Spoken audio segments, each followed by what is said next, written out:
Morality.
Tonight, we take a look inside Star Trek Strange New Worlds, Episode 3.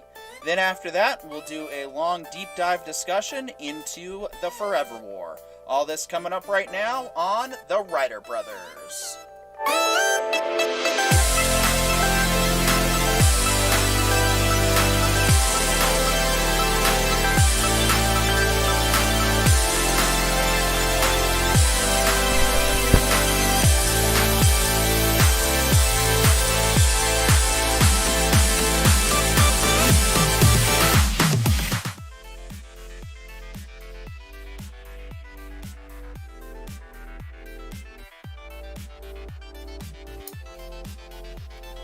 And welcome back once again to your Tuesday night home for movies, games, shows, books, past, present, and future. Sometimes I forget to hit the mute button and bring myself back into the discussion, and that was one such time.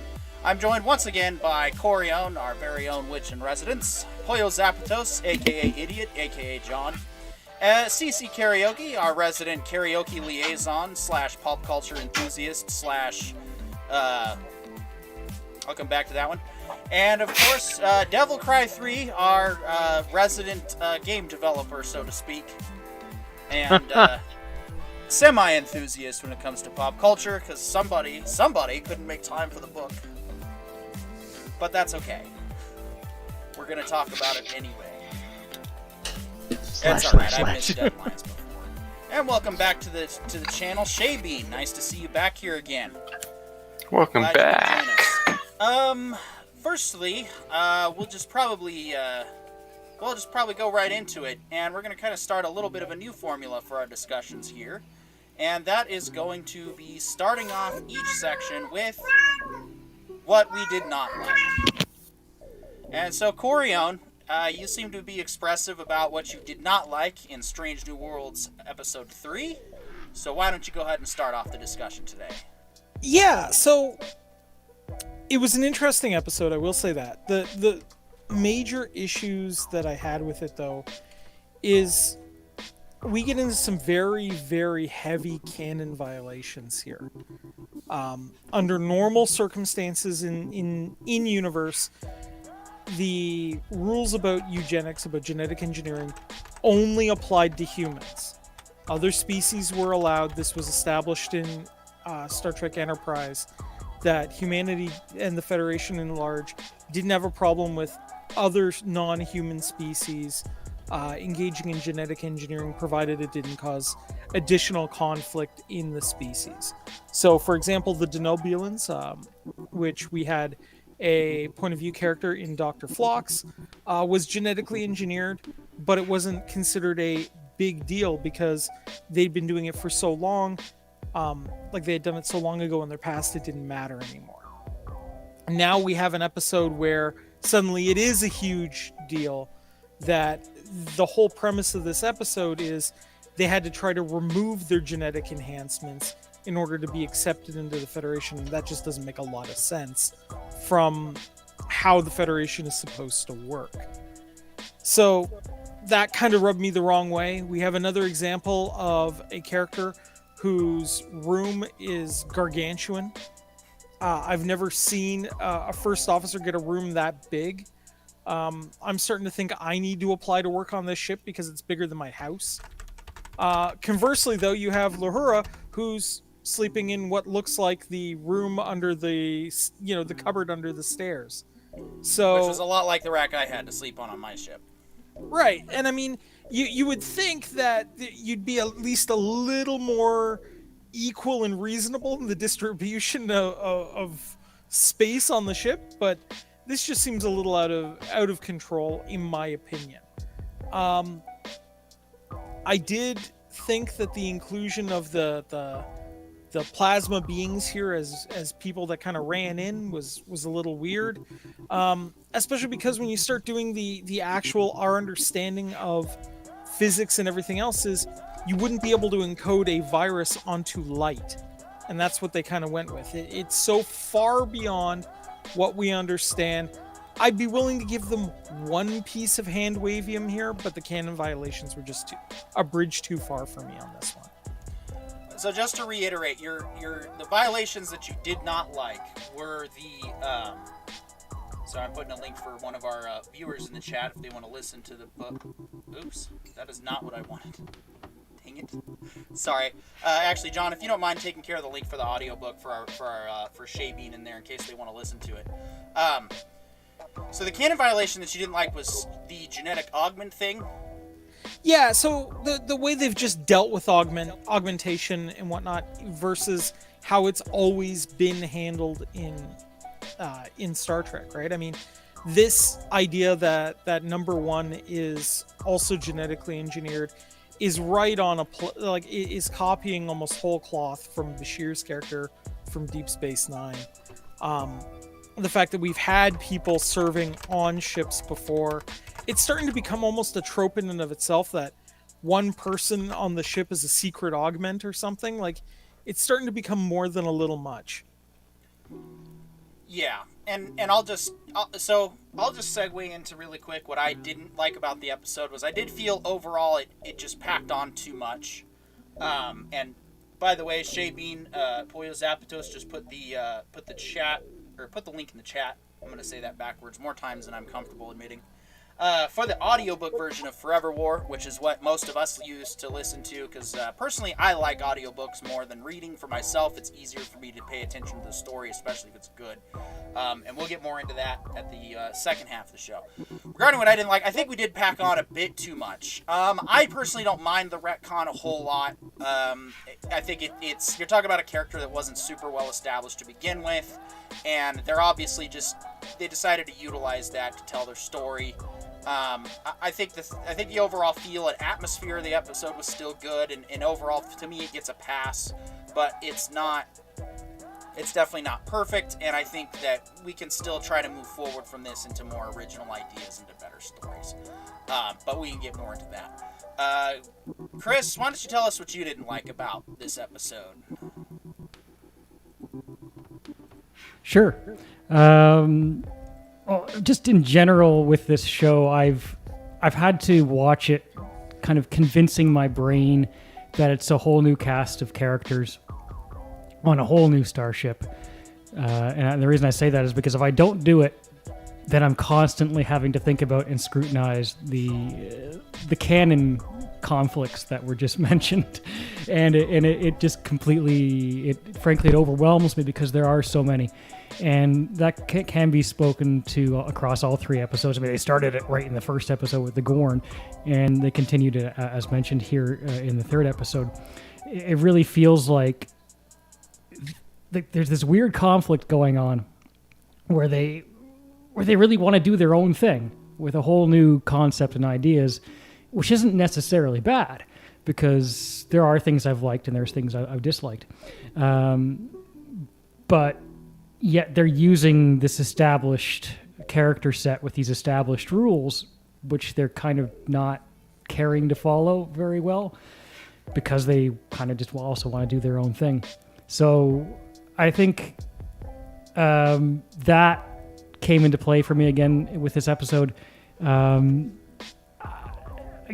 to like that kind of 3-episode test rule where you say those 3 episodes in now, whereas a show like the Orville, the 3rd episode really caught me and grabbed me. Now we're 3 episodes into this show, and I don't think I'd watch any of the 3 of them a second time. I wouldn't, removing myself from the established characters in the canon. They were okay. I mean, they weren't awful by any stretch, but none of them were really amazing either. And part of me hopes that this show can at least reach a point where there's a few, like with past shows, with past shows like Deep Space Nine and Next Generation, original series, all of them, that each season has a few really just spectacular episodes, because that'll really make it more difficult to say, well, canon, but great writing, and to have that argument. But the genetic storyline with number 1 in this episode, it was nowhere near as interesting as Dr. Bashir. I don't find her to be nearly as interesting a character. I'm not sure there's a character on this show that I like as much as Dr. Bashir. Now, that may be a high watermark because I like him as much as I do, but, I wonder 10 or 15 or 20 episodes down the line if I'm really going to find myself invested in the characters at all, because right now, it's like, okay, everyone on the ship is dying, and why do I care? I didn't really feel anything about it, Anyway. It's not. It's probably not going to. It's probably not going to get to the levels of Trek that we're used to or that we expect. And I don't necessarily want to. Am I making an excuse? I am. And I'm not afraid to say that, because I'm enjoying the show for what it is, but I'm also not putting it in high regard either, because it's better than Discovery. I enjoy it better than Picard. I mean, I didn't even bother with episode 2 Picard, or season 2 of Picard, excuse me. Also do want to shout out Maria. Thank you so much for sharing the channel. We absolutely appreciate that, and I do want to be doing more of that in return. And of course, as we continue to grow together, as Orville Nation puts it, I think that'll be a lot easier to do over time. And of course, thank you, Punk Media Karaoke. Absolutely correct. Drink your water. I'm going to drink my Baja Blast, but I'll get to my water. Close enough there. Yeah, close enough. Soda, water, it's the same thing. So, I try to avoid water. I know what fish do and that stuff, and yeah, I know. Fish poop in that. You want to drink water? You mean like from the toilet? Man, we may have to do an idiot. I swallowed And as JP8. far as your point about the doctors goes, I mean, we'll definitely have to set aside time, probably after the season's run, for the Trek shows to do a comparison of favorite doctors, captains. I'd love to do that, especially with everybody here. Actually, we could just make that a separate stream. We don't have to make that a TWB show. So yeah, I get it. The canon, it's like Leonard Nimoy said in regards to 2009. It's a different story. It's where does Star Trek want to take you this week, and that's how I'm basically choosing to approach this show now. It's like, how many editions of Spider-Man comics are out there already? And how many of those editions tell the same story but in different ways? I mean, how many Batman origin stories are we up to now? And so that's kind of where I'm feeling Star Trek is at, because there's so many ideas and there's so much different perspective on the original canon that people are going to tell their own stories at this point. As long as they just do that. And that's what I liked about the 2009 movies, was you could just ignore them because they took place in their own universe. And I think that's what really helps the fandom in the long run, is if we have these different types of flavors. But that doesn't mean that I have to like every episode. And so I'm not going to like every episode. But continuing on, Devil Cry 3, was there anything you didn't like about this episode? So actually, my thoughts kind of coincide, obviously, with less canon reference than either of them. But my thoughts, weirdly enough, do coincide very similar to Corion as well as CC, in a weird meshing of the two. So one thought I had, which we kind of talked about in our Discord, but at the time I hadn't watched it, so I couldn't get too deep into it, is with the whole augmentations and humans thing. I know in the for as far as original lore, from what you've said, that was just the humans. The thought that I kind of had and was curious about, does that break its own canon with the previous two shows, or just original Star Trek lore? Because if that's still if the way they've done it still tracks with the other two shows it's technically connected to, then it's a little more it makes sense within its little box of itself. But if it breaks that as well, then you've broke so many layers of canon at that point. What are you doing? But even within that, it was worth not having that lore and being presented this information. I need to put this down a little. I'm using my hands and you can't see my hands.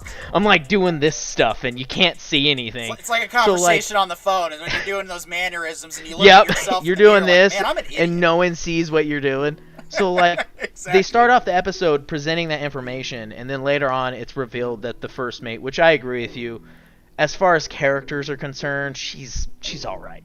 I don't really have a preference to her one way or another, but they present this information of augmentations are bad and you can't do them, and then it's revealed that she is this race that I forget the name of, where they're all about augmentations. I'm hold up, if this race is not allowed in the Federation because of augmentations, and this is a big no-no.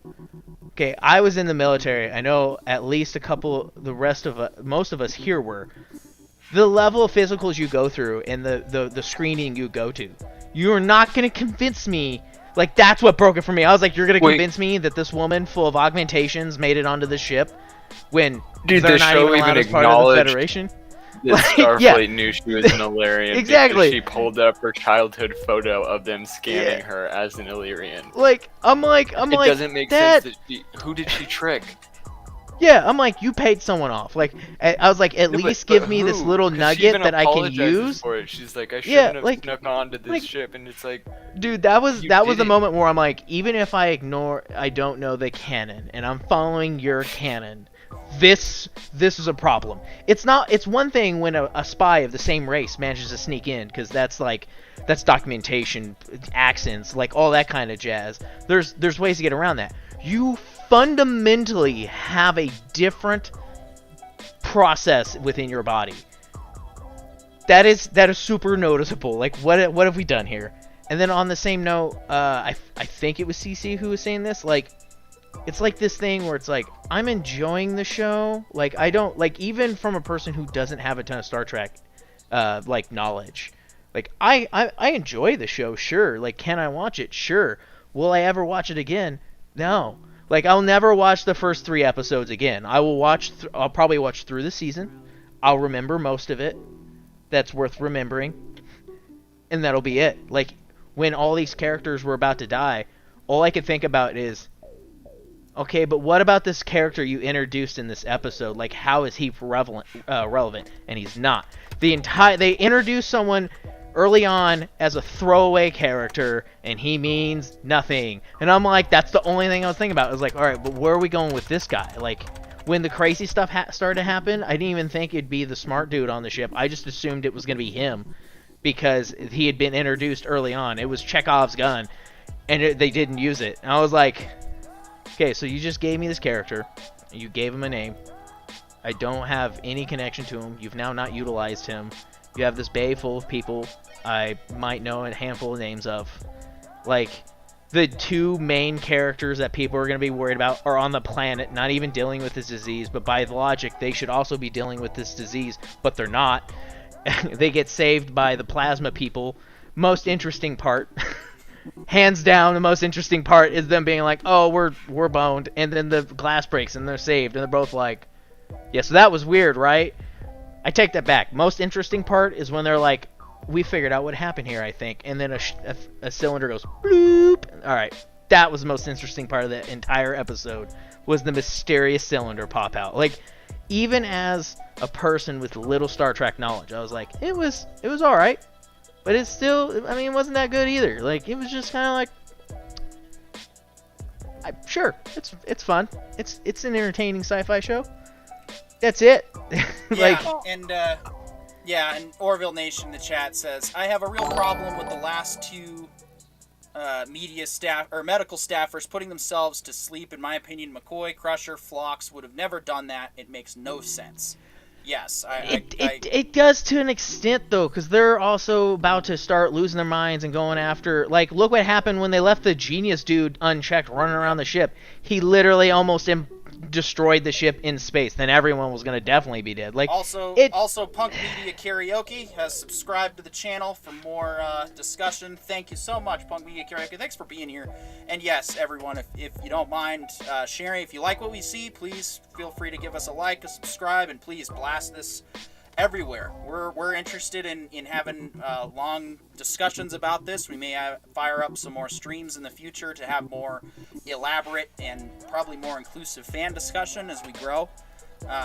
So this is kind of our Tuesday night block, and especially June. You all are going to be excited for June. We got Star Trek, we got Star Wars, and we got Orville. We got a great month ahead of us.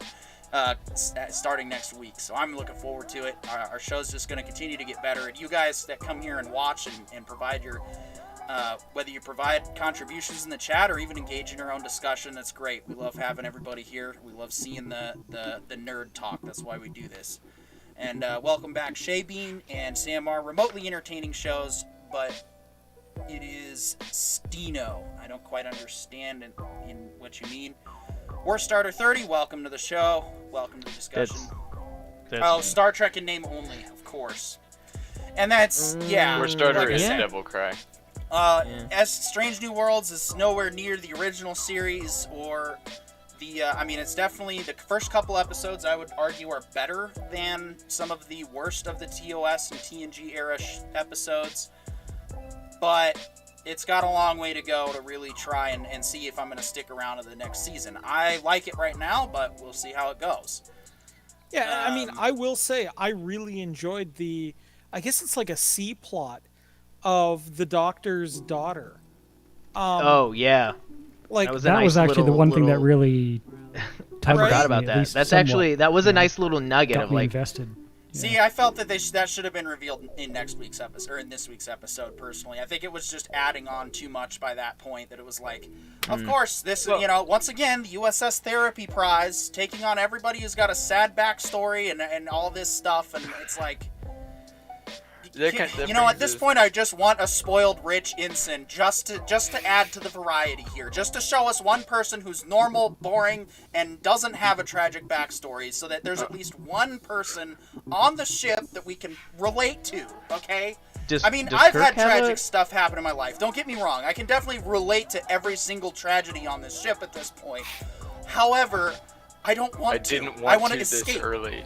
Right. The episode reminded me of the Enterprise episode Impulse, which I really enjoyed.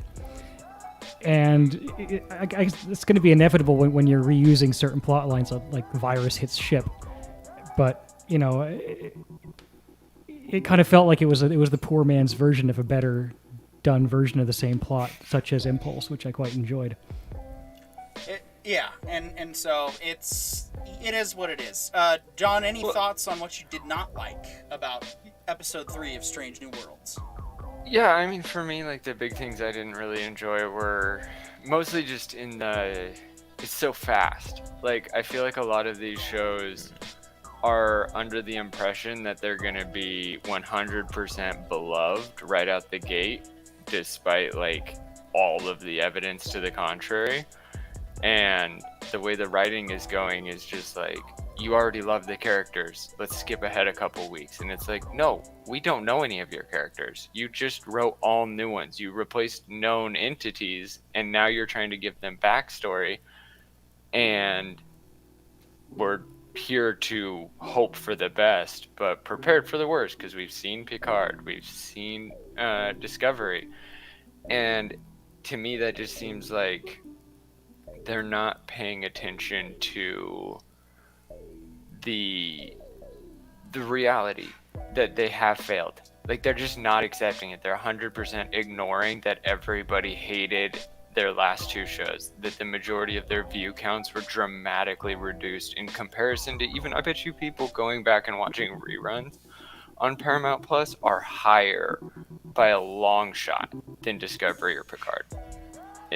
Any episode, I bet you every other Star Trek show on Paramount has more views, minus maybe this new one so far. And Yeah. but like with this new show, I feel like one of the biggest things that like really just made it seem so forced was that like this really feels like a 7th episode in a 22 episode season, where like we're finally gonna have a ship centric episode, but it was episode 3, and it felt like it felt rushed. Like, we didn't know any of these characters, we don't care about them. Honestly, when everybody started dying, I was like, oh, that's a great way to start over. Just kill off all the known characters and let's go. Keep 3 of them. Now we know. Now we have a real tragic backstory that we, the audience, experience with them in real time. So Shaybean in the chat. So we're kind of gonna break a little bit from our Strange New World discussion for a second, because they ask a valid question.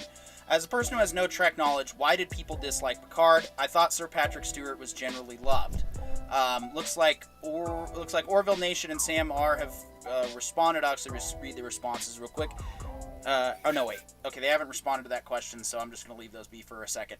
Shaybean, for myself, because here at Writer Brothers, we typically represent our own views. Nobody in here agrees with either of us 100% on everything. That's why we have our panel. That's why we have discussions. So, for speaking for myself, why I didn't like Picard is it was a departure from the original character. When you watch, if you go back and you make the time to watch all 7 seasons of Next Generation, which you will not feel that as time wasted at all. You will feel worthwhile.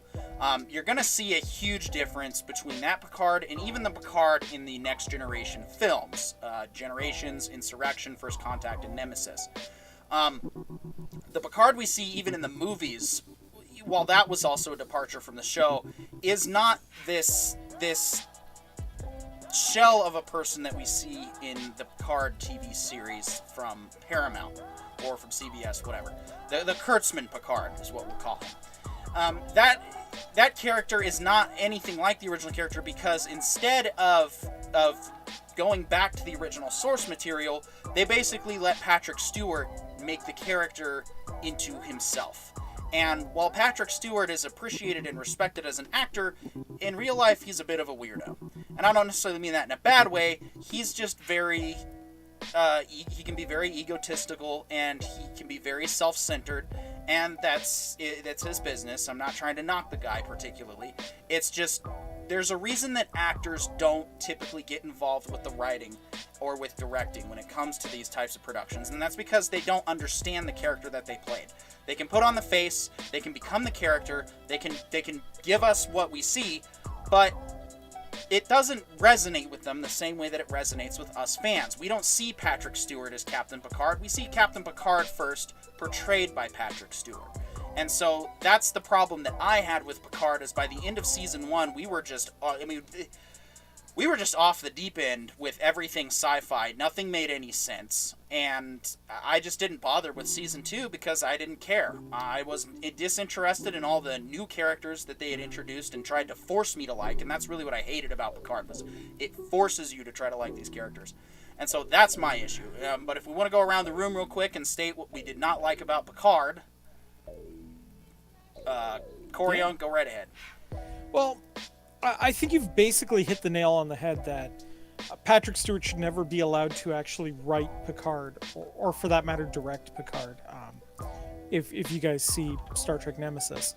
But the key for me, too, is it has a lot to do with Picard, while in the show, is not particularly a man of action. He is... I almost want to call him like the ship's space dad.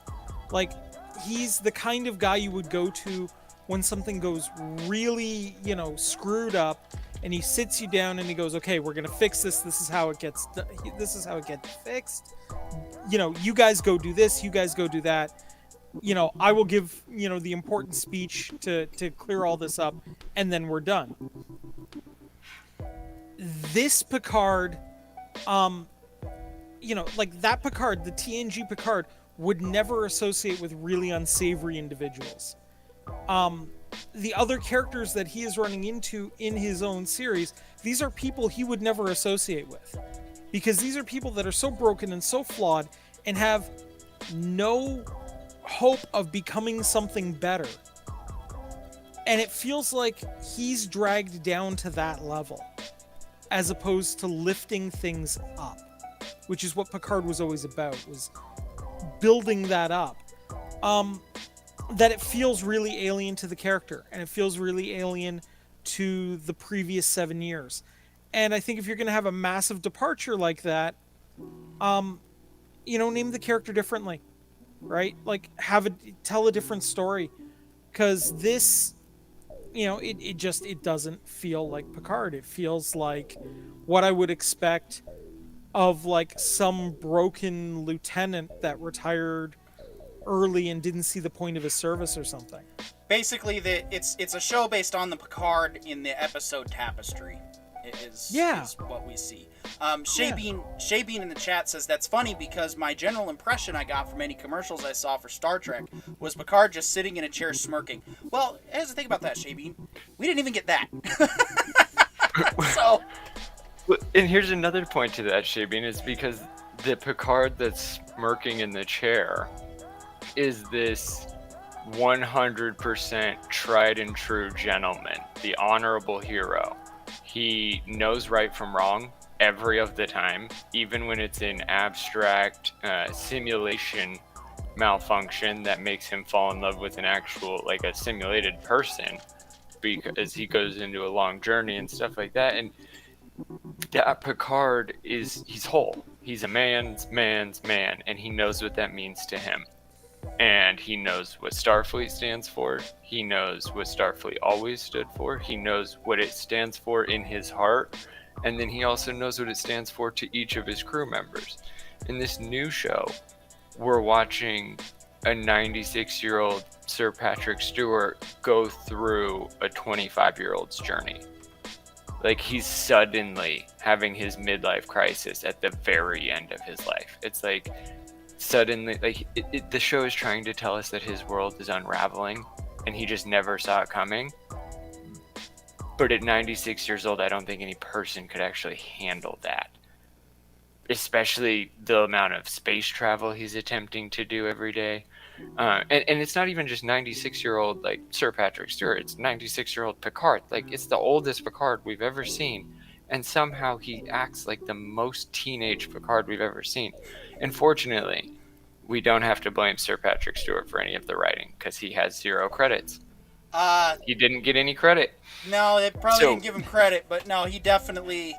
No, but you see, I think that's the problem though, is he was talking to new Star Trek writers about his character Picard, and they were also like, well, we love Sir Patrick Stewart. We also want to incorporate that because we've seen all of your musical history. Because it was something Carry-On brought up in our personal discussions before the show started. But a lot of writers have 0 experience past education right now. A lot of the people that are getting hired out of school, and they're not, that's it. Like, they've been to college and they can think of Project X as their most eventful party movie.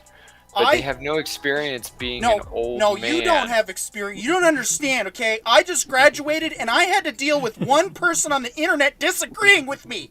Literal assault! Literally assaulted!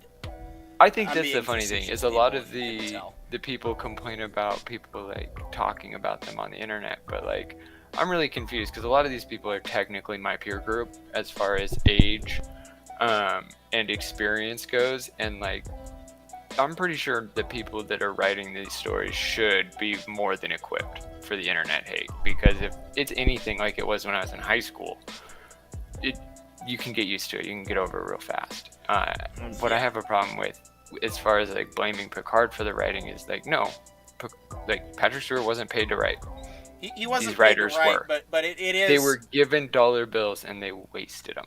It has been echoed by several different sources that his influence and his personal injections and changes into the character were influenced on the show. Well, and that's the funny thing though, is like Picard wasn't even a bad character in his show. No, he wasn't. Like, and that's why I don't really have a problem with Sir Sir Patrick Stewart. Patrick Stewart, he's a man, and he wanted his character to be his character, but all those other characters sucked 100% worse. Like I don't remember any of their names. Even it's not the problem. Even the cameo from his first his number one. I hated it. I was betrayed. I was like, no, this dude is one. Like, honestly, he should have been running Starfleet. But anyway, anyone want to share any final thoughts regarding Picard? CC or Chris, I saw that you basically said that you didn't really watch it, which that's fine. After Axanar, I completely dropped off of Star Trek, literally until this show. So. Yeah, that's definitely something we'll probably have a show or maybe a special live stream dedicated to is talking about that particular project, because that's a whole nother assault on creativity that we just don't have time for this show to get into. But I would like to transition to a little bit more optimistic sayings, or optimistic what am I trying to say? A more optimistic appraisal of the situation, so to speak, to quote other sci-fi, and that is, what did we like about Strange New Worlds Episode 3? So, Corione, is there anything at all that you could think of that you actually liked that you want to share? Yeah, well, I mean, I said before, I really liked I want to call it the C plot of the episode, where we had the Doctor reveal that his kid is basically being kept in the buffer, and the reason why he's actually out in Starfleet is he's looking for a cure for his daughter. I think that's an interesting play on it. I also love that we actually got to see a good dad. Like, think about that for a second, right? We got a sci-fi show with a good, positive dad role model, right?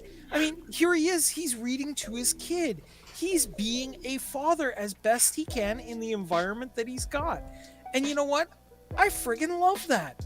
I loved the interplay between Spock and Pike. I thought that worked out really well. That entire plot of them being stuck on the surface, where Spock is really more interested in the book he's discovered than anything else going on around him, where Pike feels like a tiger trapped in a cage, was a fantastic dichotomy of like the Vulcan-human relationship, right? Where we have the very rational Spock sitting down reading a book because what else is he going to do? And we have the passionate Pike going, well, come on, we got to figure out something to do, right? And Spock's kind of sitting there going like, yeah, I'm reading. That's what I'm going to do. The delivery on that line was kind of corny, but, I'm arming us with knowledge. It's like, but that's also TOS corniness, though, too. Right. I mean, that felt right in a lot of ways for the series, though, right? I mean, I am good with a bookworm Spock, right? The jacked Captain Vulcan that we got was a little bit much for me. Like, if he threw a shield, I wouldn't have been shocked. But the sit down, read a book while, chaos and madness is going on around him, yeah, I'd buy that Spock, right? I enjoyed that. I actually liked the conversation that happened near the end of the episode between Una and Singh, because we actually got what I felt like would be the real conversation that they would have there. Like I'm not upset, I'm more disappointed that you couldn't discuss this with me. Right? And I'm upset that we couldn't have that kind of conversation because you were so worried about the trust issues. Not that, I kind of feel bad about that you didn't feel like you could trust me with this. And you know what? That's a very real conversation. I've had that conversation about a different matter. So I can relate to that. I bought it. And I respected the hell out of the fact that they went there and it didn't turn into a crying, hugging fest.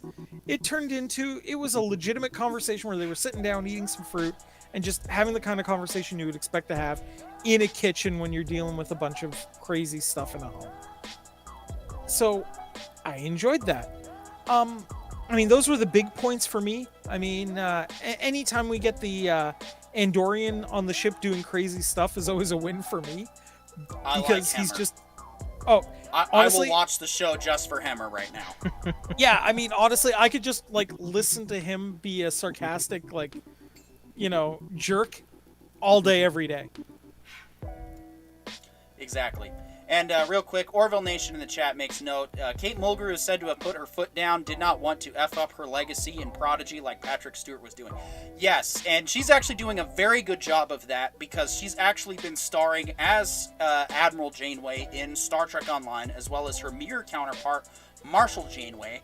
And she is doing an absolute awesome job at both of those roles. She's the first of the original 5 captains to join the game, which is very awesome and lots of fun to play alongside Captain Janeway. I mean, that's like a dream come true for a lot of Star Trek fans, especially Voyager fans. And so, yes, that's a very worthwhile point overall. And at this point, I would probably watch a Captain Janeway show, because if they put it in the STO universe, fine. At this point, like I said, I'm basically treating these newer Star Treks now, especially Strange New Worlds, it's like a comic book to me. It's like, it's Spider-Man versus the Amazing Spider-Man. And I think that's probably what this overall K-Trek universe will be, is it'll just be his take on the universe, and hopefully in the next 5 to 10 years, when it's time for somebody else, hopefully more competent to handle Star Trek, we can either go back to it, or we can try something completely new, completely set apart from all of the Star Trek. Like, seriously, it's a big galaxy, people. It's a big timeline. We can do something fresh, if that's really what's best for everybody in the long run.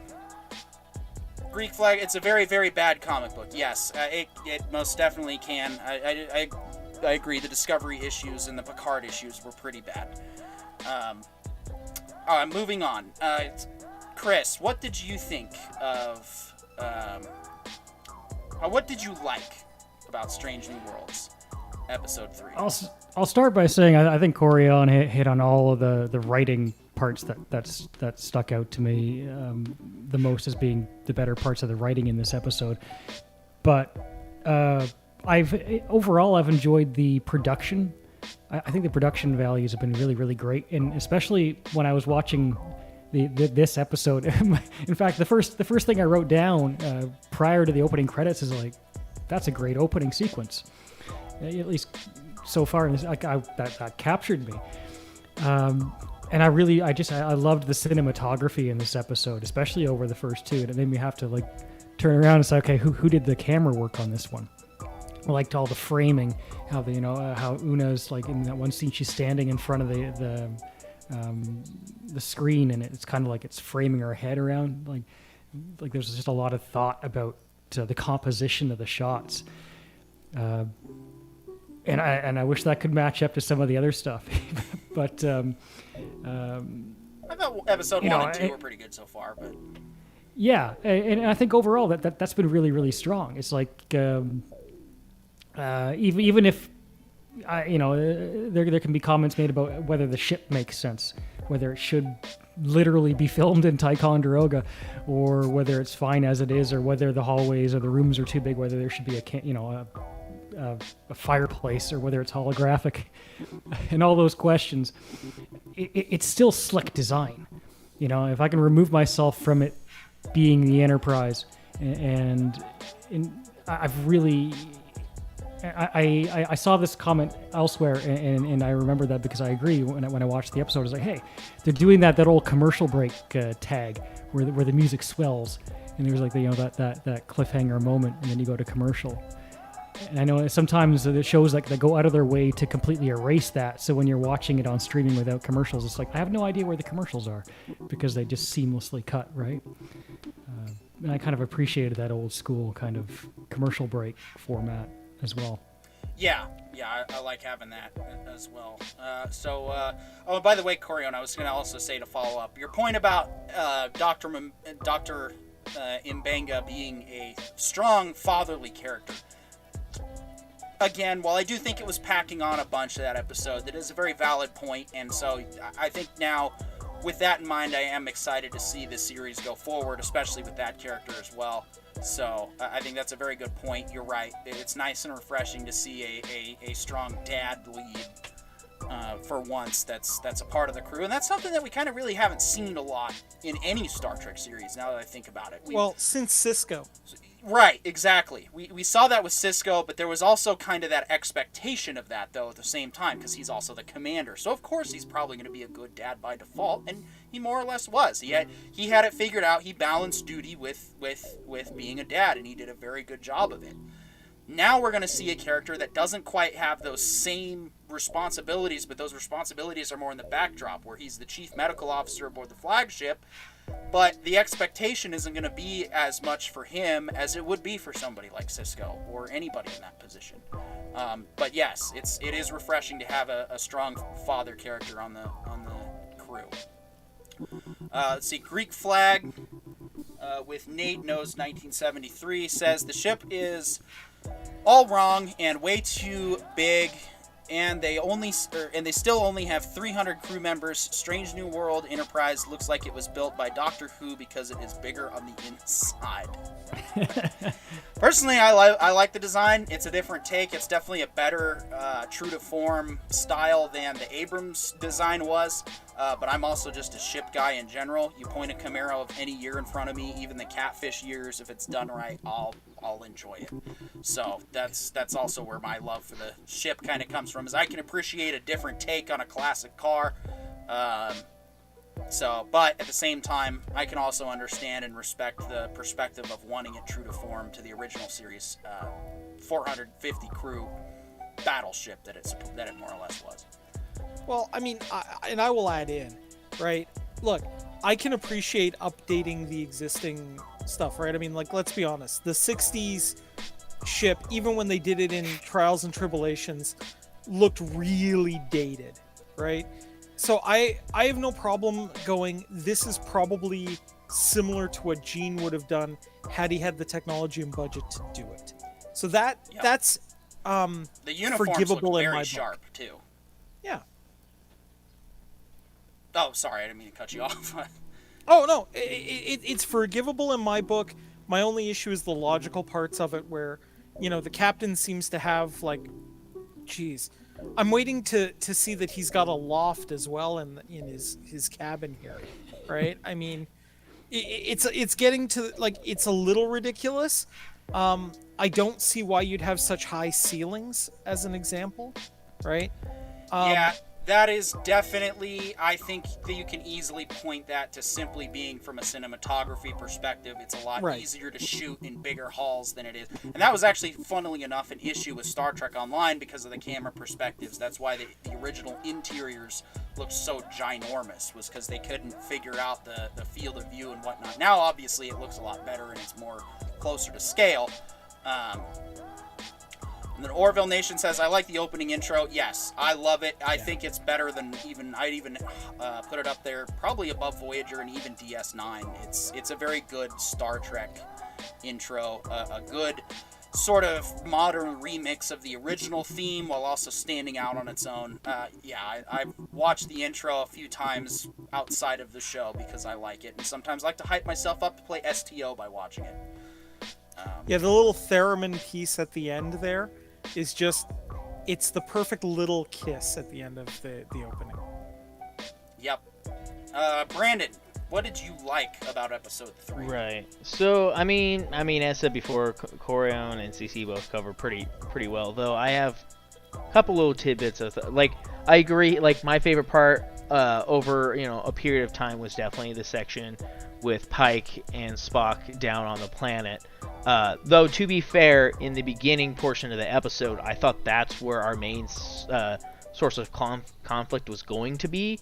I thought, like, the main, like, ongoings of everything going on was going to be between them and the storm, and then it ended up being like this really small plot point of like, and even then the storm ended up not even being the main source of like conflict. It was the plasma people who saved them. So like that was like that part was kind of odd, but I did like all the interactions between them, the leading up, all of that was, I really liked that. Like I said, I originally thought that was going to be a bigger point of contention. Now I'm trying to get back to things I like, because I was thinking about what people said about some other things, and I agree and disagree about different facts. That's fine. Just because the screen says what we did like doesn't mean you have to actually follow that. It's a like, guideline, not a cop.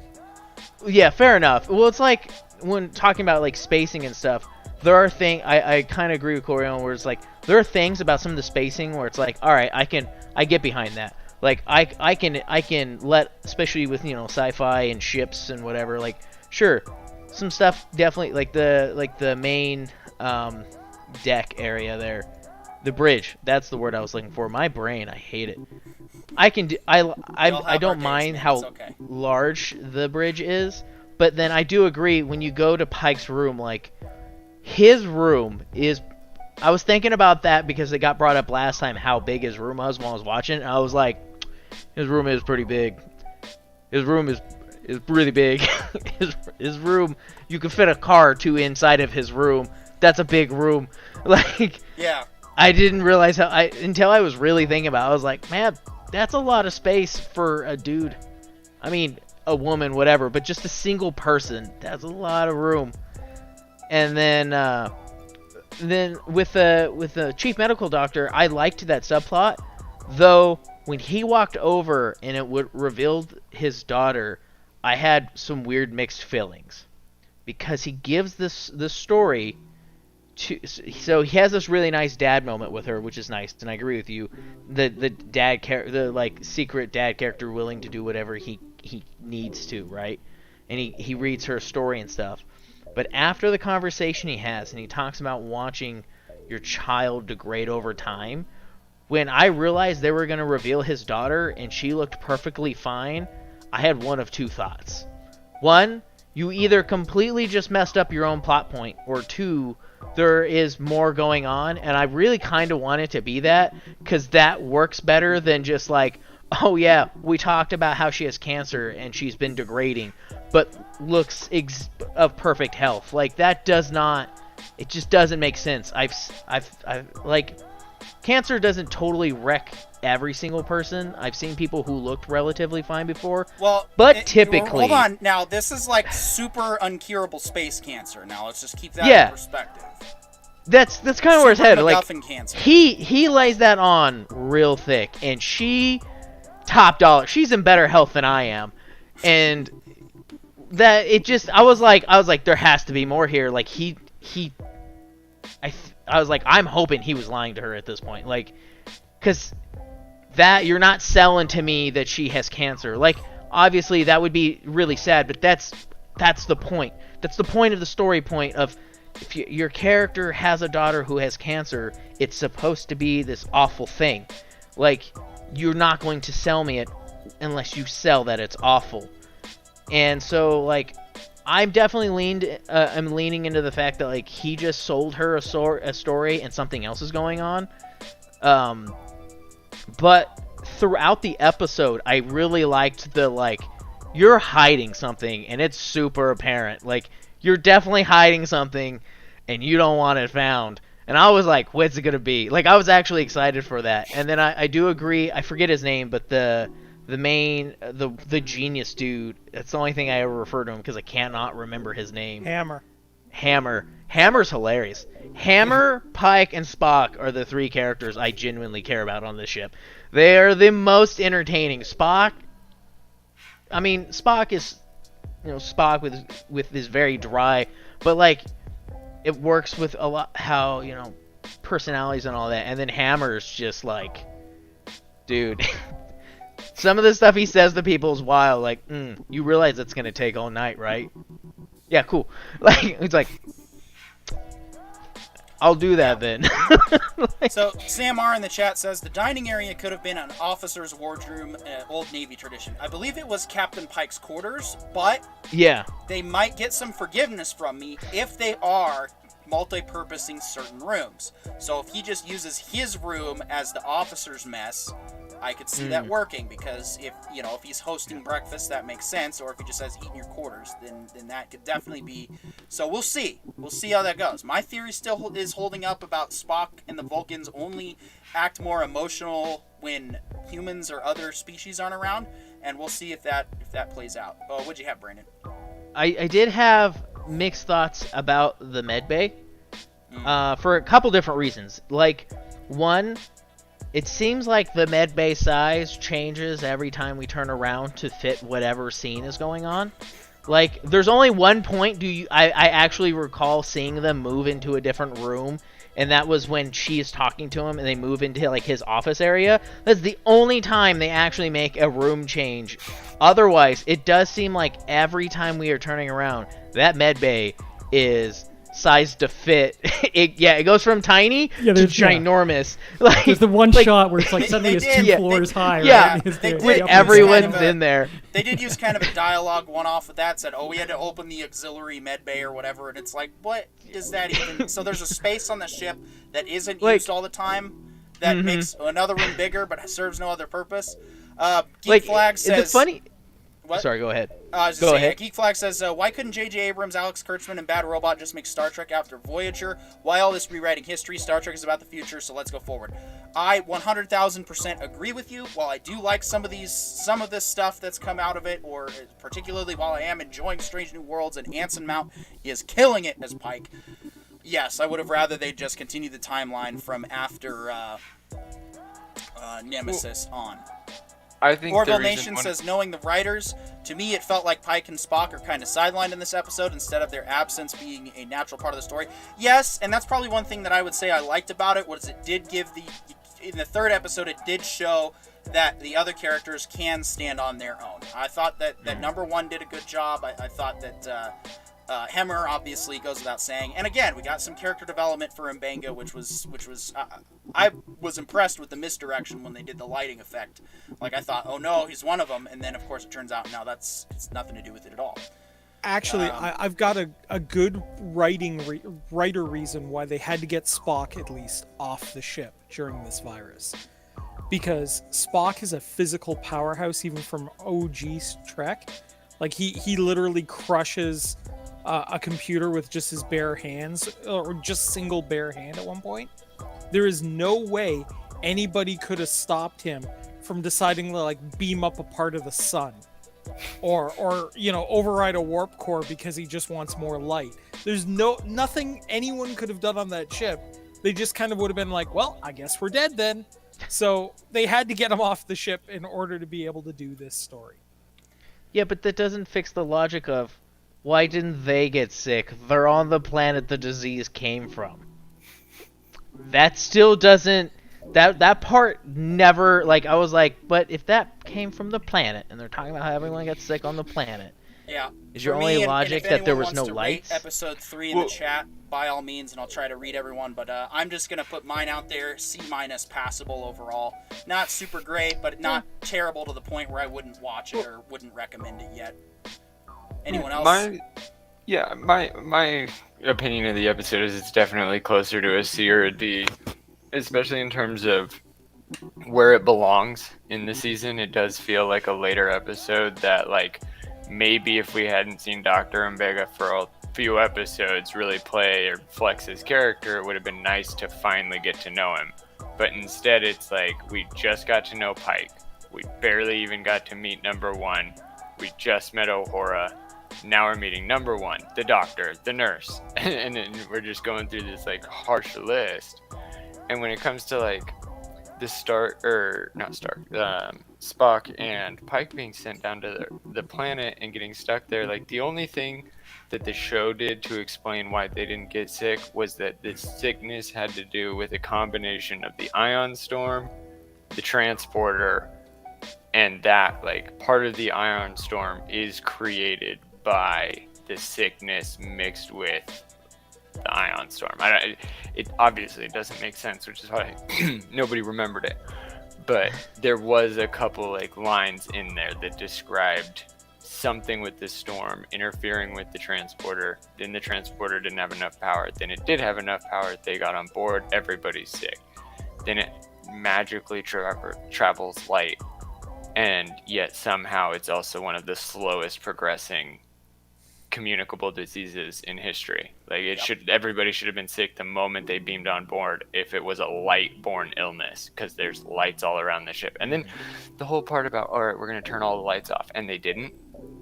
Yeah. The whole bottom lines are all lit, and it's like, well, we still need to see the characters, and it's like, well, then don't make an entire episode about turning the lights off. Yeah, so Geek Flag in the chat says number one backstory was completely lifted from Dr. Bashir at DS9. Chris was saying that earlier in the beginning of the broadcast, so yeah, definitely tracking the same thoughts there.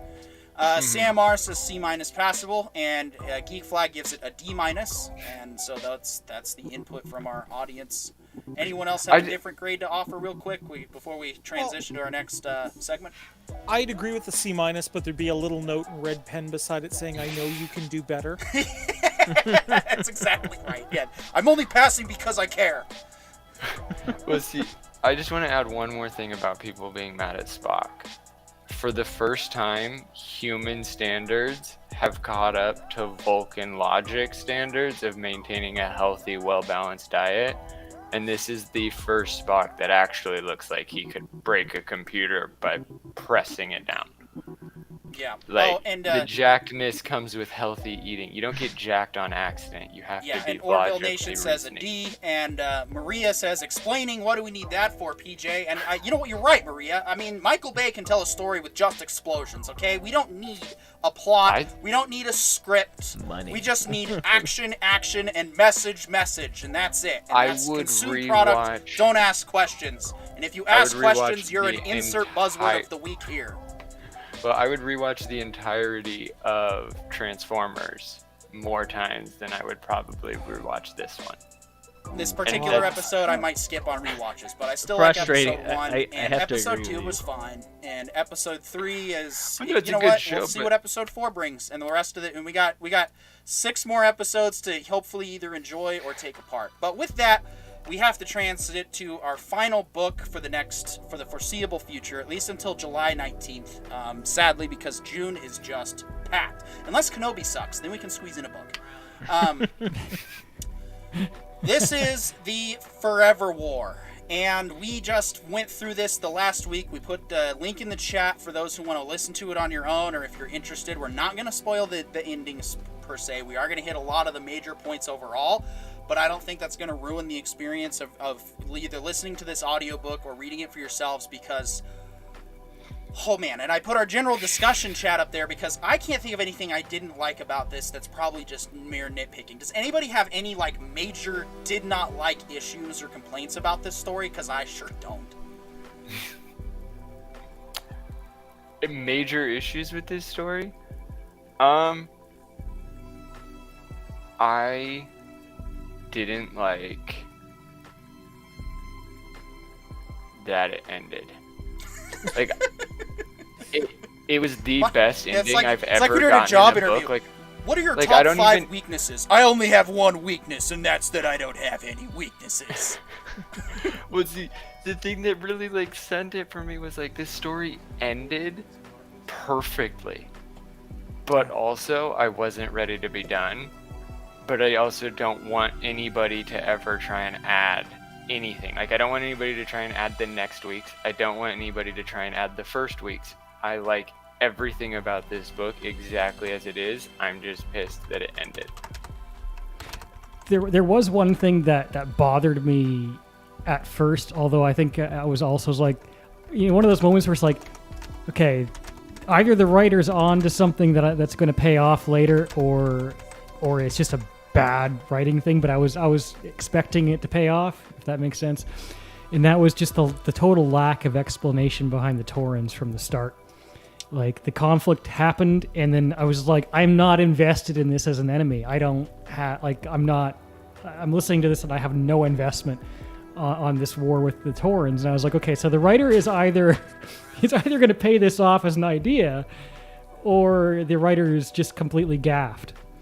You know? Do you want to tell him, or should I tell him? Go ahead. Wait, you finished it, right? brought this suggestion Oh, to yeah, us I finished and you it won, today, so yeah. you can have the honor of explaining it to him. Okay. The idea. Okay, so the first thing, there are a couple of things that you need to understand about this novel once you finish the novel, and that is that the individual writer actually was a veteran that went through Vietnam, I saw that. and this yeah. story is sort of autobiographical. So when you consider that he intentionally made the Taurians by the end almost indistinguishable in terms of a threat, the idea is he's saying that there was actually no purpose to this war, other than to, for lack of a better term, to make old guys richer, right? No. And even then, No. it really wasn't. You missed the last line. The first battle made me I think know. it was like this has to be a personal experience for him, of going in there and just slaughtering It absolutely is. innocents, but basically. And I mean, I want to try to avoid spoiling it, which is why I'm not mentioning the last line. I know. Well, okay. Yeah, So how much are we supposed to get into that?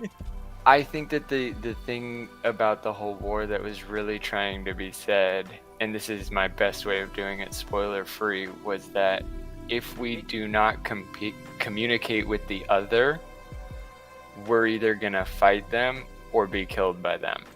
That I wouldn't. Okay, I want to. All right, fine. The specific spoiler that I don't want to ruin for the audience is the romance, and that's it. Otherwise, Okay. all the other implications are on the table. The romance. Yeah, don't well, worry I about actually- me. Huh? As a side note, don't worry about ruining things for me. I think even if we spoil everything, I think everybody who goes back and reads and watches it. And John, go ahead and pop the link in the chat for the free audiobook for everybody there. We'll go ahead and just put that in again. Yeah, this is something that I would go and I would listen to or read, even if I knew even if I knew all the spoilers. I would Yeah, go no, and I knew I how would get Knights of on the it. I knew about the Knights of the Old Republic spoiler, which I still won't spoil Yeah. here on the show. But I still enjoyed the entire game. Still one of the best video games, best Star Wars story in my opinion to ever hit Star Wars is Knights of the Old Republic. Yes, even better than Empire Strikes Back. But that's for a discussion a couple weeks ago. So to kind of give a summary then of the book, the basic premise is that we're following a gentleman who starts out that he's really just kind of like a physics student that gets conscripted. And the trick with this battle against the Taurians, which is really all kind of, we learn about them for quite a while, is that they're this enemy that we need to go and fight. Now the trick is, part of the way we get to the enemy is at relativistic speeds. So while time continues normally from the character's perspective, Actually, as he's traveling, years if and I years could- can go by. if I could jump in real quick, Corion, and there is no visual media for this book, which is a crime against all of us right now, that there isn't a visual story representation. But there is a relatable representation. To understand the plot in this, I definitely feel like I grasped the book better after having watched Interstellar. Interstellar does a lot of relativistic type of travel, and so they touch on this, and that's why I was able to understand the collapsar jump system. So if you haven't watched Interstellar yet, you'll probably want to, just to understand the concepts, because Nolan and Joe, how do you say his last name again? Haldeman? Yeah. Pronounce the E? Okay. And Joe Haldeman were very much on the similar idea as far as trying to keep this somewhat realistic. And so currently, while I certainly personally have my doubts about relativistic travel myself, just for my own reasons, you know, it's still a theory, and it's still an accepted theory in a lot of the science and physics communities. So just putting that out there. Sorry to interrupt, Corion. I just wanted to say, No, absolutely. watch Interstellar. Interstellar is, according to the theorist, the most accurate representation ever. That Anyway, we so- have right now.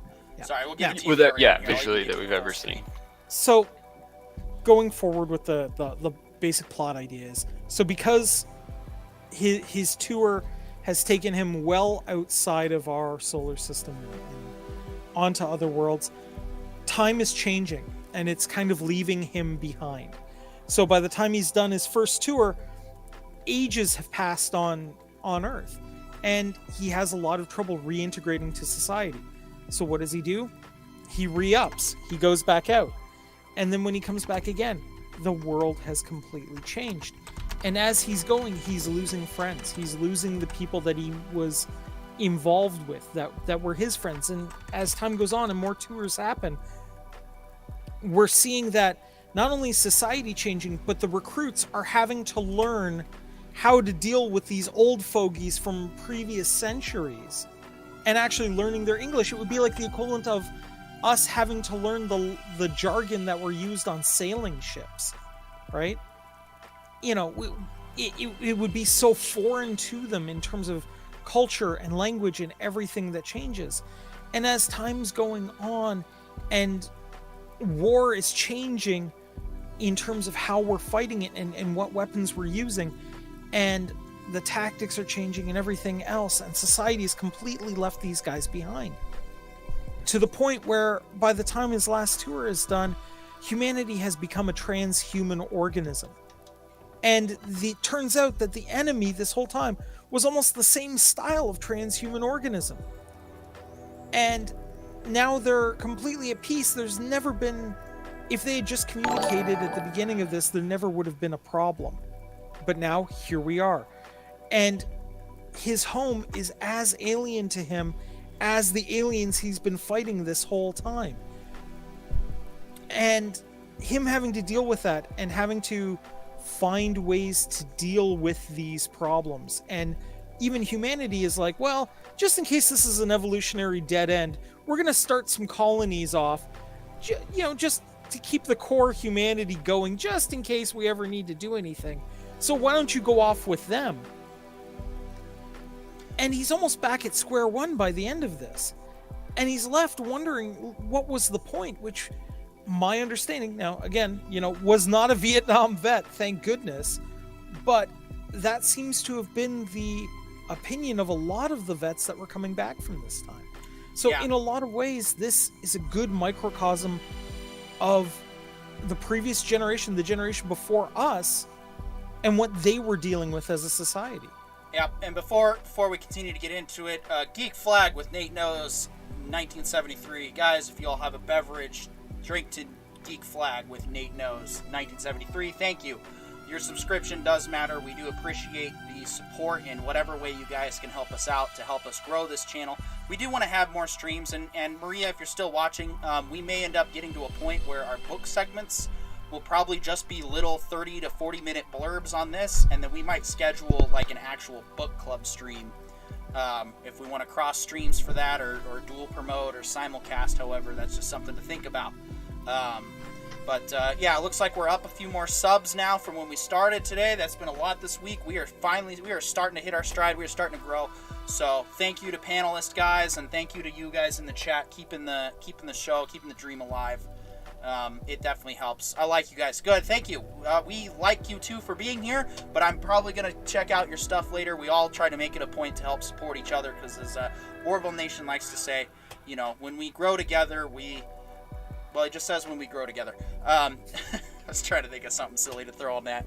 But, and this is how it works. And so this helps us to get established on our little 2-hour, sort of the... This will probably be kind of the brief version, especially for our book segments, and then we might start trying to do books in their own kind of show later on. But we got to keep getting the following and keep generating the interest as much as we can. Nate is great. I'm not going to call him Nate the Great, though. The last person who received that nickname turned out to be a bastard, so... Anyway. And,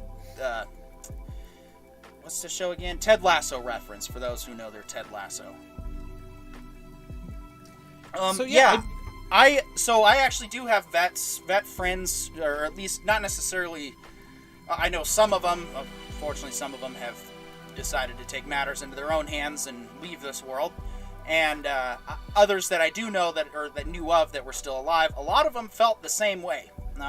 They felt that a lot of their time over in Iraq and Afghanistan was wasted. And I'm not saying one way or the other for me personally. This isn't a political discussion at the moment, but it does play into the idea that Forever War talks about.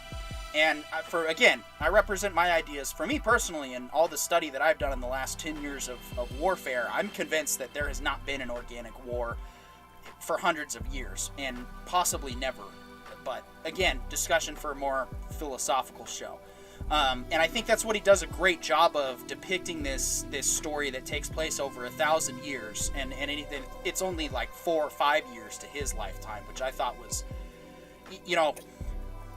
he basically uses the art of the time travel aspect to try and understand what it's like to go through PTSD. And this is kind of speaking from my own perspective, because I feel like I've already lived through 5 lifetimes. Geek flag in the chat. You could just eliminate the middleman and call me Nate the Bastard. I'll consider that. I'd go with Nate the Adequate. Nate the above average. So Okay, let's stick to alliteration here. Nate the Nice. Nate the Nice, yeah. Nate the Neat. Nate the... Anyway. Nate the Not Quite. So I feel like I've already lived through like 4 or 5 lifetimes, and when especially you guys on the panel learn more of my backstory when we get around to it, you'll understand. Okay, so from my perspective, I think he does a great job of showing that experience of living several different lifetimes, but then you're still only in your 20s. And I think that's a perfect example of your average 4-year combat vet. Is, what they experienced over there is otherworldly by our standards. What they had to go through and some of the horrible stuff that veterans have had to put up with and have been forced to do and whatnot, it's not pretty. And so I really like the way that Joe depicts his service through putting 1,000 years of time in such a small amount, because that's what it feels like when you're in those situations. Is you feel like, okay, like your average gunfight it lasts maybe 30 to 45 seconds, I think was the number. And Marine guys, you can check me on that if needs be, or anyone in the chat can double check. But typically, 2 minutes. 2 minutes is the standard engagement time. Well, that 2 minutes of engagement can feel like an eternity to some people. There have been people that were willing to open up and talk to me. They basically said, like, you think you're going to die. You're basically living out what you think are your last moments on Earth. And so that's why it feels longer. But your average firefight engagement is super quick. And that's what I've liked about this, is that they basically show the warfare action scenes. If this does get a screen adaptation, which it absolutely deserves one, done to the same tune of The Expanse, though. You cannot deviate from this story, and there's no reason to. But what I really appreciated was just the fact that he was able to show that, it doesn't really matter what we do right now, because all of our pre-battles were pre-calculated, and everything's just it's basically like inputting your chess moves on a chessboard that hasn't gone live yet, but you've already pre-planned all of your moves and counter moves. And so that's what I really liked too, was the time dilation differences in the fight, where they're like, oh yeah, there's that missile coming around to blow up our ship, and they'll be back in like a year. And so, yeah, it was just a totally new dynamic for me anyway to experience that. And at the same time, like I said, he does a good job of making it feel like an eternity, but really only a few years have passed. Even though in the universe, literally thousands of years go by in this guy's lifetime, but he's only like, 25, 26 by the end of it? He's still got a whole other set of lifetimes to live through. Dude, I think this story is the most accurate depiction of what every single one of my combat vet friends actually felt. Maybe not so much in terms of the individual experience, and maybe not even the individual opinion post event, but more of the way every single combat vet talks about what they did, as far as what I know, and this is just my relationship with the Iraq and Afghanistan wars and people that served. Almost all of them come back hard, and it's such a weird thing, because like when we think about hard people, especially if you watch a lot of TV like I do, the majority of hard people are the people that keep telling everybody they're hard. They're always the one that's like, oh, I'm the hardest guy in the room, I'm the cool guy, I'm the best guy. But in reality, like, the hard people, the ones that are actually hardened by their actions, they're the ones that don't seem to value anything past their own contribution to it. This book really depicts how much disenfranchisement a lot of the military members felt towards the military. The government as a whole, humanity as a whole, they're sitting here skipping ahead, fighting a galactic war, and every time they come home, their money is worth 10x less than it was worth, and it doesn't matter how much back pay they get. Inflation has ruined their world. And as they continue on, like, there's this really fun line of like technology improving, and I hope everybody here knows that as groups go to war, technology fast turns. Suddenly we start making new inventions faster than we've ever thought of inventing before, and it's to promote the war effort. And this book does a fantastic job of describing potential future technologies, but at the same time, it never makes the character's life better. Like, what we think about a lot when it comes to technology is like with prosthetics and stuff like that, we're like, well, one day you're just going to be able to regrow your leg. And this character goes through this whole emotional moment where he is regrowing his leg, and while he's regrowing his leg, he's not suddenly like, oh, I'll just wait till this to be back to normal, then I'll be back to fighting shape and I'm ready to go back out there and live my best life. He's like, I lost my leg and now I have a fake one, and yeah, it works, but it's not me. Like, this book is very much a representation of it's not the Theseus ship, it's the ship that if you take all the parts off and you put it back together in the same part with new wood, is it still the same ship? Well, this story is the story of a human being ripped apart and put back together. And is he the same human? And there's so many like moments where it's like, no, he's 100% the human that was rebuilt based off of all of the things that forced him to rebuild. Everything that broke him literally broke him or broke off of him, and he had to fix it. There's a whole point about manipulation, where everybody has been hypnotized and they don't know they're hypnotized. And then what we all think about how hypnosis would work is like, once it's over, you just get over it. And he's like, no, everybody was puking, vomiting. They hated every action they committed, and they hated the government and military even more for tricking them until the very last second and telling them that, okay, now we're going to turn you on and you're going to love this. And they were all like, I did love it, but what a monster am I for loving the murderous rage. And the writer even takes the point and goes, I feel like a murderer because I am. There was no ifs, ands, ors, or buts about it. It was straight, I'm a murderer, and I enjoyed murdering, and I hate myself even more for that. It was wild. Yep. And then Chris, before you share your thoughts, Nate, the OK in the chat says, maybe Netflix can pick it up. I haven't read the book yet. You guys making it sound really interesting. I would love to see, probably meant a series on Netflix. I would prefer if Amazon picked it up. I know originally The Expanse started as a sci-fi show, but Amazon at least picked it up, and the writers of that show were respectful to the original author of The Expanse. And that is the only way, and that's really the only way you should do a book, especially with technology these days. I mean, the excuses of limitations are over. So I too... PD, I'm going to make I'm going to give you an early birthday present right now.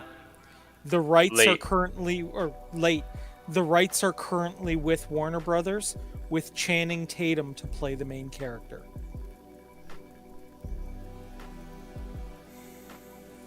Dude, who's writing it? I love that the rights are somewhere, but Warner Brothers is by far the absolute worst. Well, you missed, now you that missed Zaslav I think you mean is Disney Batman, is the worst. DC, I'm sorry, Justice League, Superman, Christopher Nolan.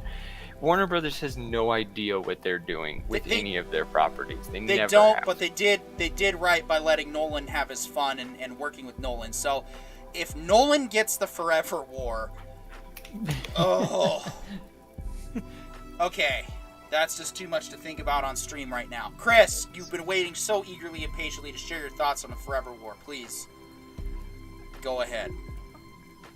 I did love the battle parts, and I was always quite captivated by all that. But the part that I really want to point out that struck me, otherwise, was his depiction of the homogenization of society. Because I know this book was written in 1974, and I was actually talking with my mom earlier about the difference between science fiction and speculative fiction. And there was definitely a lot of speculation about the passage of society. And I remember one scene that stuck out to me was when he became the trainer, and he's standing in front of all these new recruits, and he's observing the room, and he's like, everyone in the room is exactly the same skin color, except there's that one white person and there's that one black person. And he's like, I wonder if they're having a hard time for being the odd person out.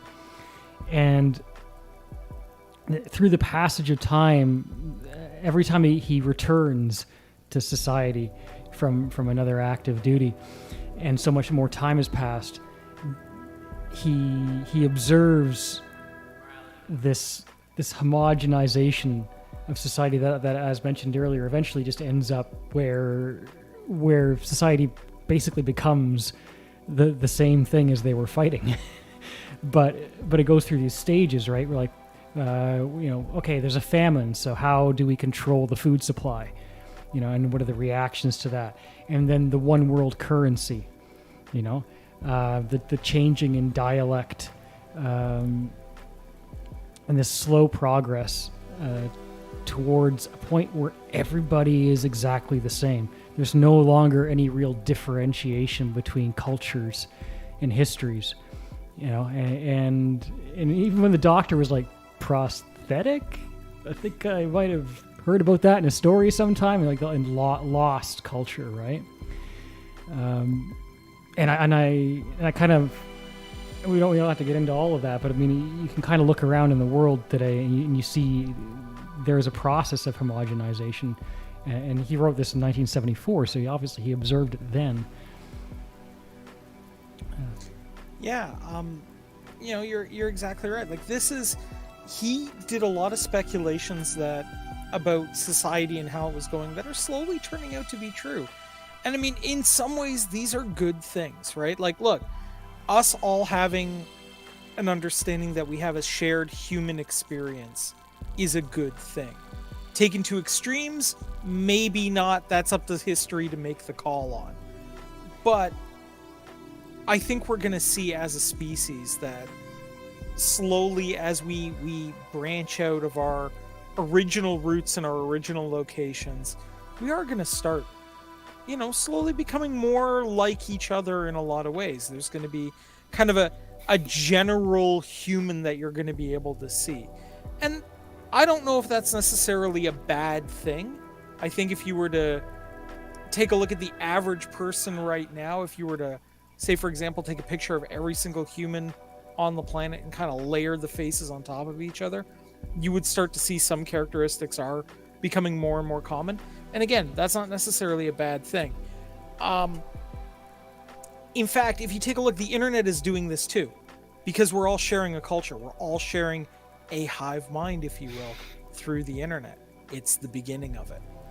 Well, see, I love those parts. Those are definitely very fun ways to describe what could happen.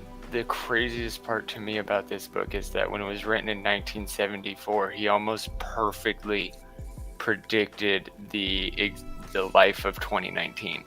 I don't know if anybody else noticed, but his mom and his mom's lover are like, you need to grow up. Like, we know that you are, flashing forward, but the world has accepted that there are gay people, and you need to learn that your mom still needs love.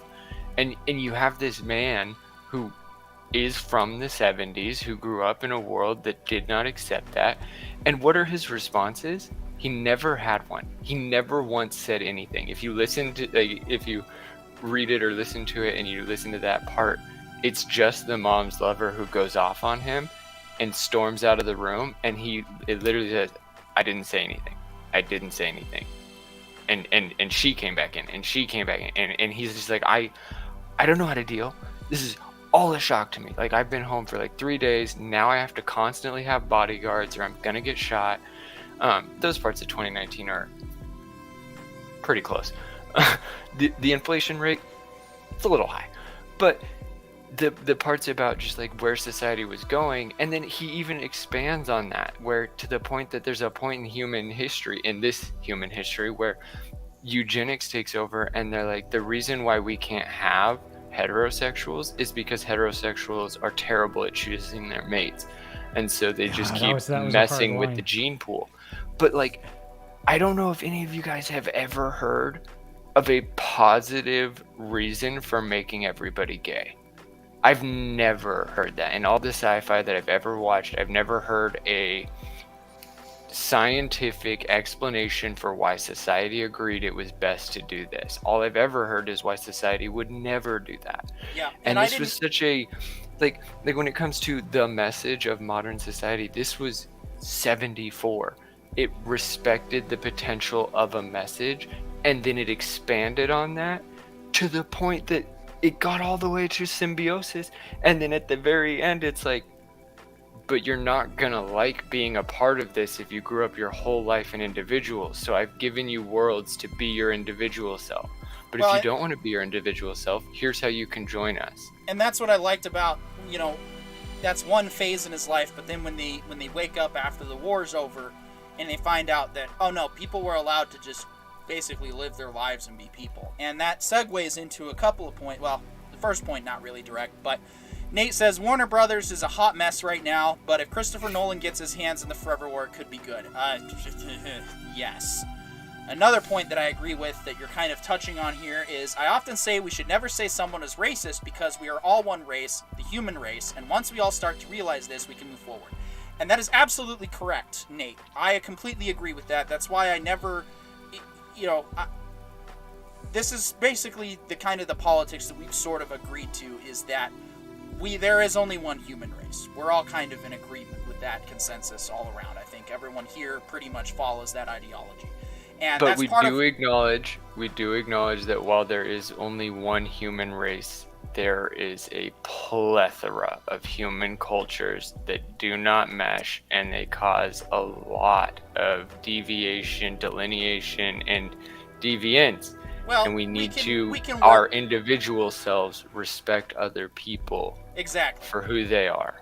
And where we come from doesn't define who we choose to be tomorrow. And that's part of what we're trying to do, especially here at TWB.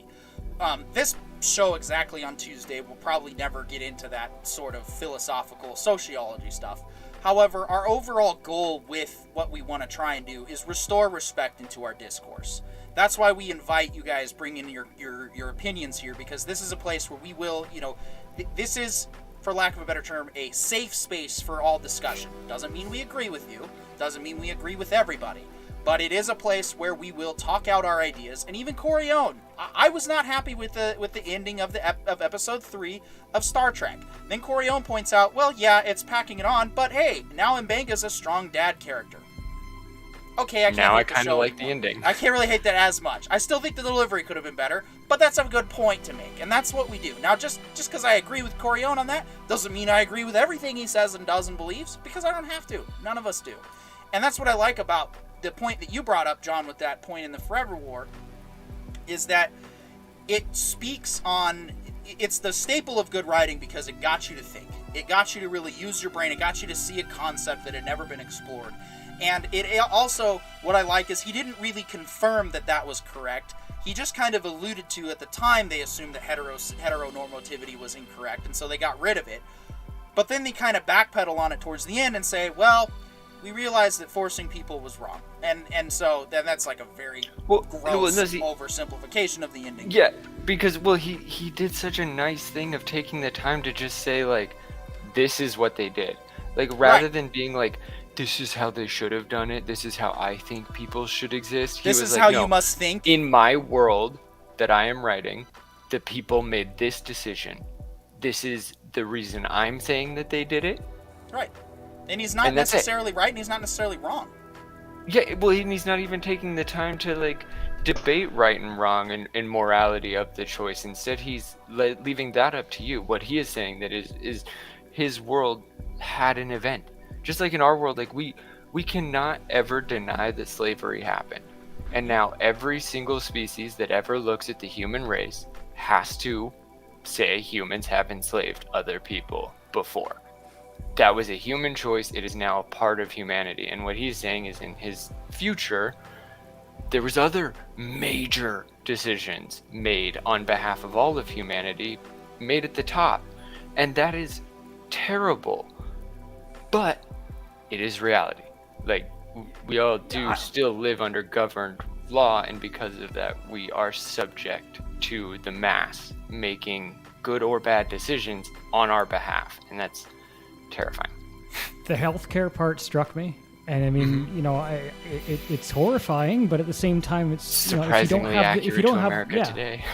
you don't have the resources, so his mom simply wasn't important enough Priority to receive zero. priority, and so she, you know, that was it. Yeah, no, it's an excellent. Coriolan's right. This is an excellent response to Starship Troopers, because, you know, the thing about Starship Troopers, the book, not to get confused with the movie, is that it's also a very safe environment that the author wrote, in that sense of making the case for fascism. And Forever War is the exact opposite. It is not a safe environment. It is a total authoritarian environment, and it does exactly what you guys are saying is spot on. It explores the problems with ultimate authority, and that you know, again, by the end of his trip, he's basically living in post-1776 America, in the sense that you're free to go live your life how you want. And that's kind of what most people just want to do across the world, is live their lives. Like, it's not... We aren't groups, we aren't camps, we aren't sides. There are no sides. There should only be two sides. You either agree with being more free and allowing people's right to exist, or you don't. Or you're wrong.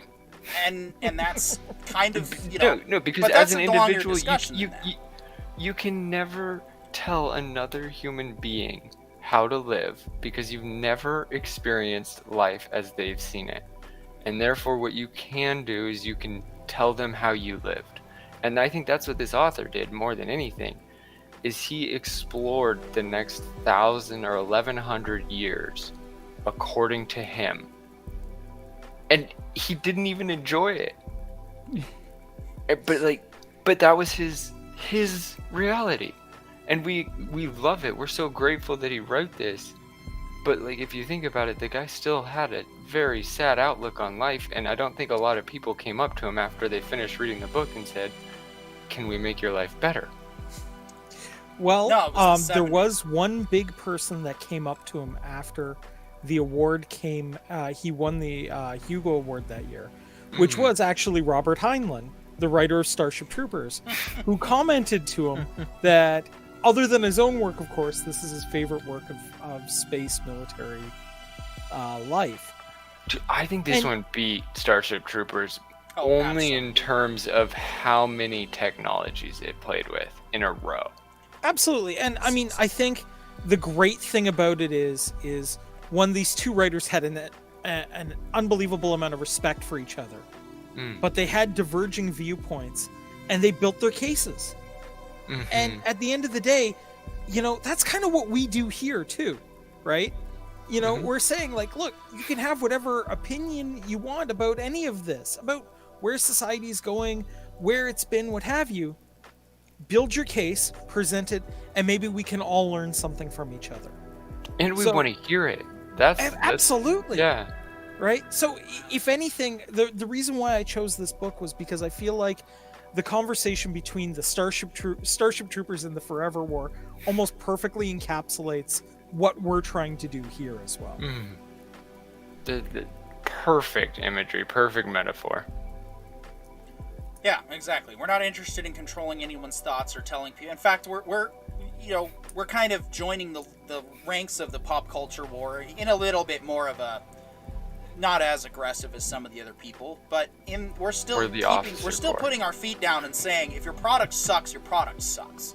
And we're not gonna, people come to us to listen to our opinions on whether or not they want to invest their time and their efforts into something. And if we don't think it's worth their time investment, we're not gonna promote it.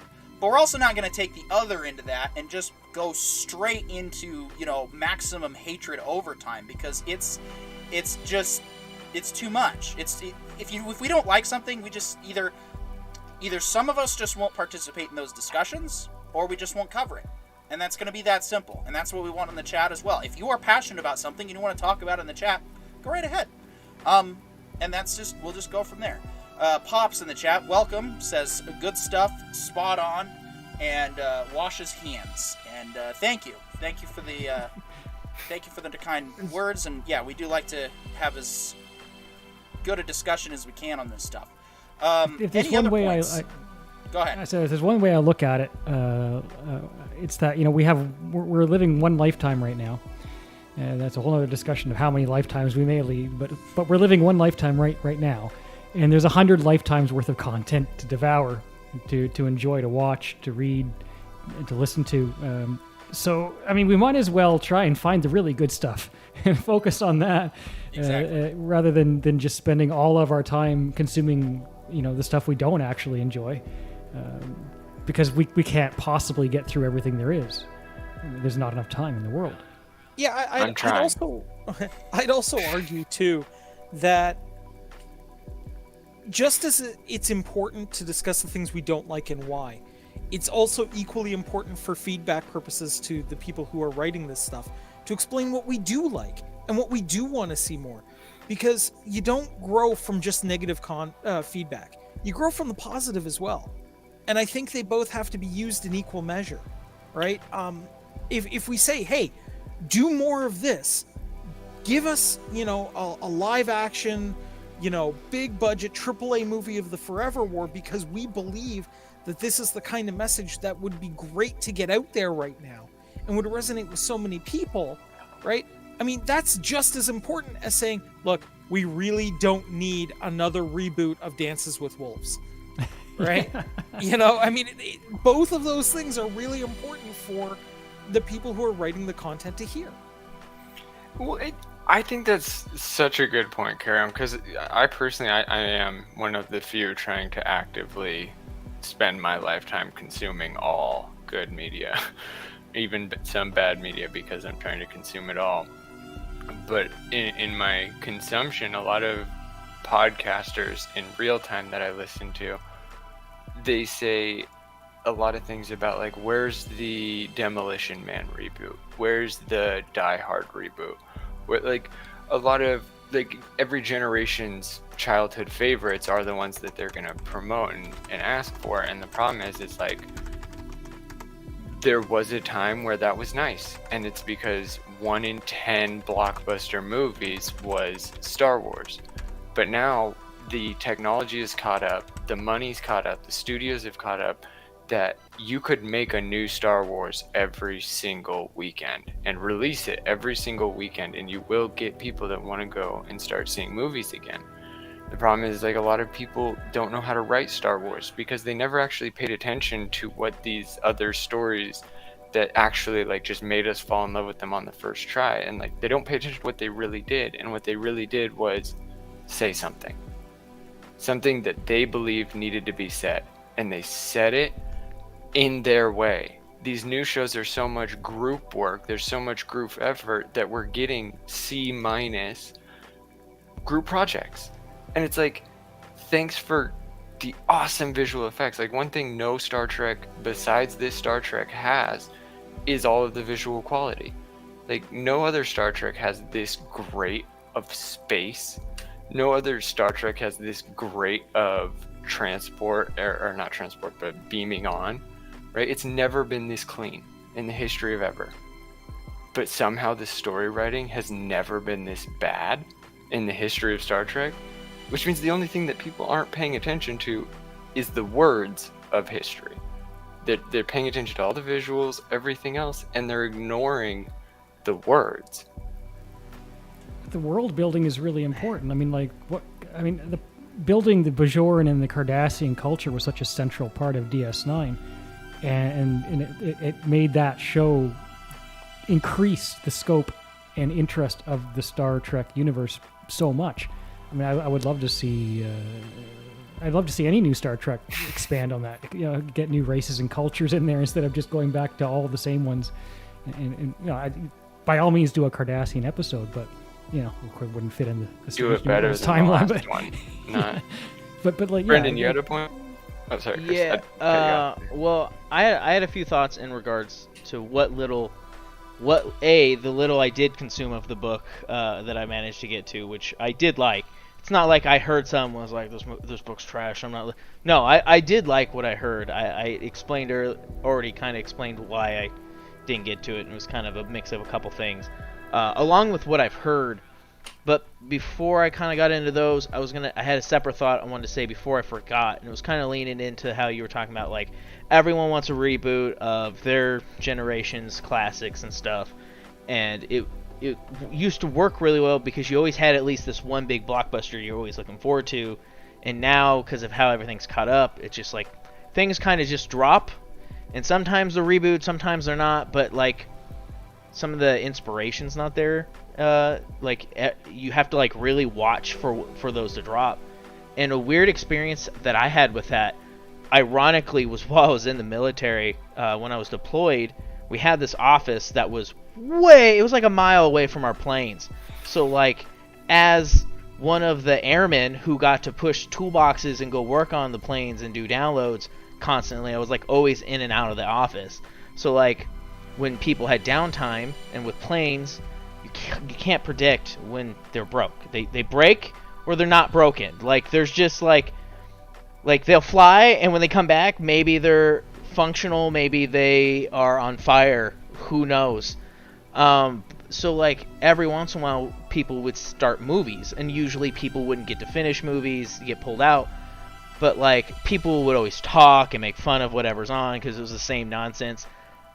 But there was 2 moments on my entire deployment, one in particular, that was, like, weirdly stunning to, like, not just me. Like, I wasn't the only one that really noticed that it was a weird moment. And it was for a movie called The Inevitable Defeat of Mr. and Pete. It's a weird title. It's a weird movie. It is a wild ride. It's not sci-fi or anything like that. It's very much like a drama story. But, like, this movie was so, like, weird to experience and heart-wrenching at times that there was like 20 different maintainers all in a room dead silent for the entire movie. I've never been around crew chiefs, avionics, engines, and nothing. Not a word was being said. Everyone was sitting, watching, and listening because this movie was just, like, captivating. Sometimes in the worst ways, as far as just, like, the way it was pulling at you. But, like, it was well done. And it was just, like, this weird experience that no one was expecting. We heard the name, we were like, oh, that sounds ridiculous. Threw it in. Then we were like, what have we just started? Like, planes can wait. They'll get fixed. Like, what is happening here? But as far as the book is concerned, kind of shifting gears there. Even from the get-go, one of the things that I was really quickly able to appreciate, like, I was a mechanic. I wasn't a grunt or anything like that. But, like, regardless, you can tell from the way certain things are phrased, the way things are said, like the personalities. Obviously, there's personalities put on characters, but even then, like, the militaristic characters, like the sergeants that get put in charge of them and stuff, like, there's certain aspects of the attitudes and the way they speak to them and things they say that was like, I was able to recognize, like, this doesn't feel dramatic to me. Like, this feels like I've probably met a dude who talks like this before. Like, it was very relatable in that sense of, like, even as a mechanic, like, I've been through basic. Yeah, it was Air Force, so it was easy, and even I wasn't that impressed. But it was still basic. You still go there, you still get yelled at, you still march, you still clean, and get told how terrible you are at it at the same time. We had a dude we called the T1000 because he'd go out with a rucksack and run faster than us backwards. Like like you meet a weird range of people, and like even from the get-go, like he does a good job of certain vibes. Like they tell him from the get-go when they get there, they're like, look, you will listen to what I tell you to do, or you will die, and you'll probably die anyways. But if you don't listen to me, you'll just die faster, and maybe someone else will die because of it. So also, with the machines that they get, one thing I really liked, to me is not often. Usually when you see this brand either new technology or powerful technology, people figure it out real quick or able to figure it out without like injuring themselves. But they're like, dude, if you even think about doing something with too much effort, you're gonna wreck yourself and everything around you. Like, you will walk, you will not touch each other, you will not lean against these rocks. I'm going to show you why you're not gonna do these things. Like, it was really cool to me to see this, like, the reality of, like, it's not just a toy I've given you. This is a machine. It has a purpose. It does this well. It does it well enough that it will do it to you. Like, that like, it frustrates me that I wasn't able to, like, kind of quickly be able to get myself back, because there was things that I was like, okay, you have my attention. Like, I'm intrigued about what I'm hearing here. And then my stuff was just like, ha ha ha, your schedule, ha ha ha ha, try again. Yeah. So a couple of comments in the chat that I want to get to. Nate says, Geek Flag Nate in the chat says, now these days it seems like it's storytelling by committee, and most of the people in those committees has no science fiction background. So real quick, I'll touch on that first. Yes, I don't know how familiar you are researching the behind the scenes of the creative committee behind the failed Republic, or the High Republic, whatever. We talked about this several times. I'll just give you the quick version. The first issue right out of the gate is they have all this list of stuff that they want to do, and right at the top is garbage that involves the message. Nothing about good writing, nothing about good characters. So yes, you are correct. That is probably the big problem, is that these writers are not being given the creative freedom that they need to actually write good stories. They're being told, push product, push message. And that's never worked. I mean, there's plenty of examples I could give across any ideology, any source that'll prove this time and again. If you don't have a good story, it's going to suck. Sam I just want to comment on that one real quick as well, mostly because the message, not everybody, but the majority of commentators, as I listen to it, there's a lot of people talking about the message, and if you don't understand what the message is, it is what the 1950s marketing and ad agency used to do when they would say sex sells. That was like, that's how you make an ad, is sex sells. And all weak advertisers think that all that means is sexy sells. And in the modern version of sex sells is this new message of inclusion and diversity, whereas like the people that have been the least inclusive and the least diverse has always been Hollywood elite. And they've been doing it wrong for centuries, and now they're suddenly getting called on it, and they're like, oh, we're better than that. And it's just bad marketing. It doesn't actually exist. Yeah. It's another version of sex sells. Now it's diversity sells. What is diversity? Whatever diverse thing you can think of. It's a joke, and it's bad, and it's really bad marketing. David Ogilvy would hate every marketing agency, every advertising agency in modern America. Anyway, continuing from our viewer contribution, Sam Moore says, well, if you spend 5 times more per episode than most of the pre-2005 Trek, visual effects will improve. Yes. Unfortunately, you can have the best visual effects in the world, and it doesn't mean anything if your story is crap. Unless it's a concept movie, or the point of the film is like Snakes on a Plane, where you go into it not even taking that seriously, you know what you're putting out. That's fine. And then Shabean says, I think the market is oversaturated. Yes. That is, I mean, we're in an oversaturated market even doing this show. However, the human population is still going on the up and up. And eventually, things are going to, if we're talking like in the next 100 years, assuming colonization of Mars goes as planned and whatnot, there's going to be different markets throughout, and there already are. There's several different markets throughout the world. There isn't this, and you bring up a point about budgets, or excuse me, about the market being oversaturated. It's also about what content is being promoted by the people that own all the keys to media. And so that's why you see a lot of stuff. Stuff doesn't naturally go viral. The organic viral videos are very rare by comparison. Most stuff that goes viral is usually promoted with corporate money. They have corporate advertising. They have all the kinds of stuff that we can't afford to promote this show, as an example. And so it's not necessarily, yes, the market is oversaturated, but that's the thing about the market, is it should be oversaturated. That's a good thing. But we want it to be oversaturated with stuff that we actually want to consume. And the Forever War, with a Amazon-style adaptation to screen, is exactly something I'll watch. I think it would make a perfect, 10-episode limited series, or it can continue on the rest of the books. So I don't think the issue is that the market, yes, the market is oversaturated, but that's not necessarily a bad thing. That's why content creators like ourselves are getting a lot of traction, is because we take the time to watch stuff so that we can tell you if it's worthwhile.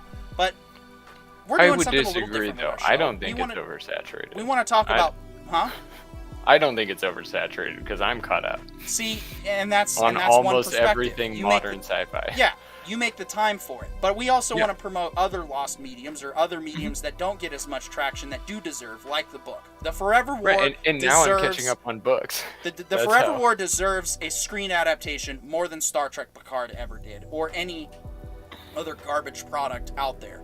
But here's the other side of that coin, though. What we might think is garbage, other people might not. Okay? There's an audience for the Fast and the Furious. There's an audience for Star Trek the Motion Picture. And that's the thing that we're realizing as we've started to do this show, is that other people have things that they like that we don't. And that's okay. So we can at least, that's why I've said it before, I'll say it again. I would rather have like 20 different Star Trek shows at this point, and everybody can pick and choose which ones they like and don't like for their own reason. Yeah, it's oversaturating the market with Star Trek.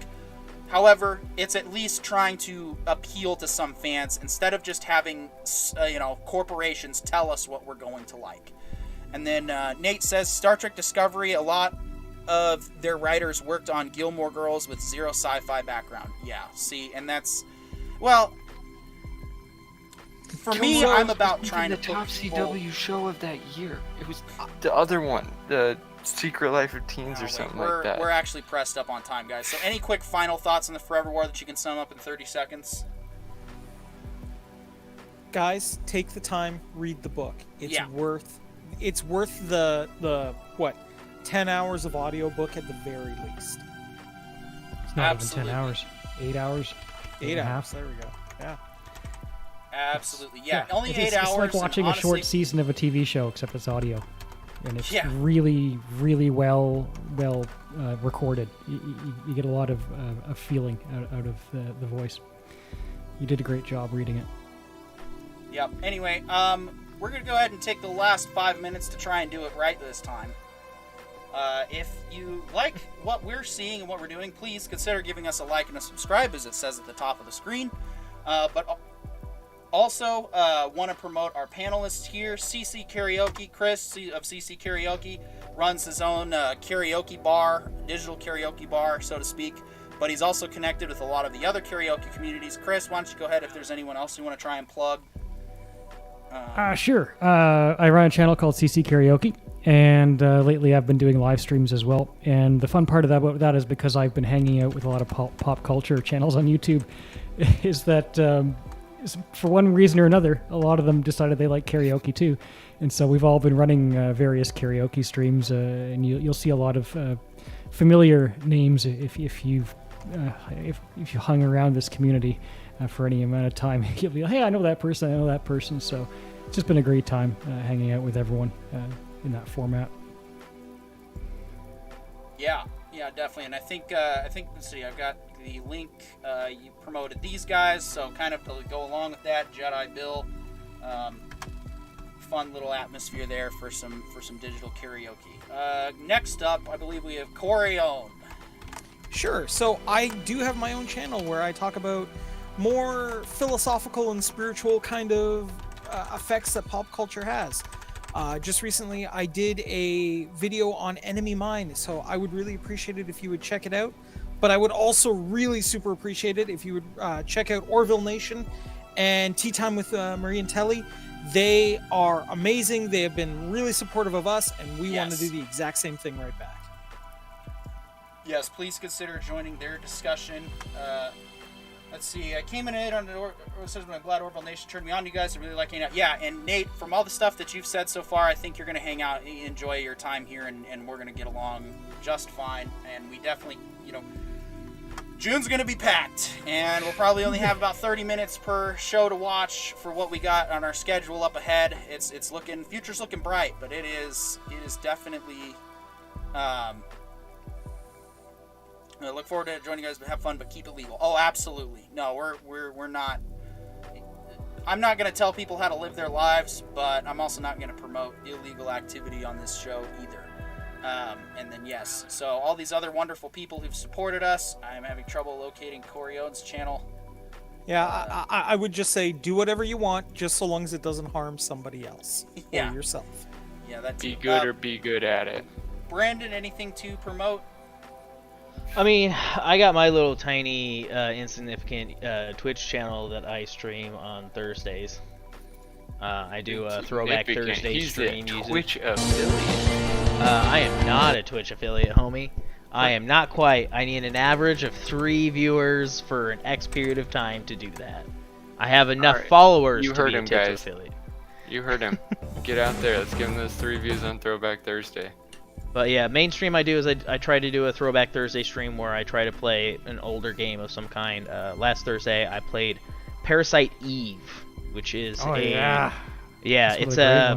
it's a horror like a horror JRPG. It takes like old school Resident Evil traits and like JRPG turn-based traits, and it's an interesting one. It's one I've had my eye on for a long time. But come hang out, BS.